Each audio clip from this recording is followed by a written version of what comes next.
建議國泰有咩兩個理由要用 DBMS 資料庫呢？就唔用試算表呢？嗱，咁資料庫好處呢，頭先見到啦，我哋有data integrity 啦，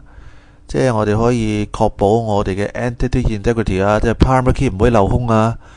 一定唔可以重複啊，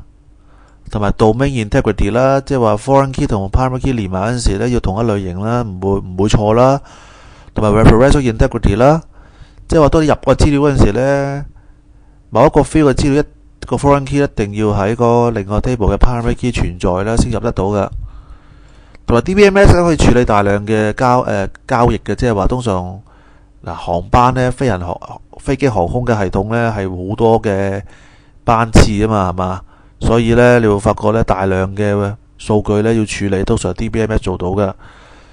同埋呢，由一個 table 以上抽資料呢係能夠做得到嘅。試算表好麻煩㗎，你唔可以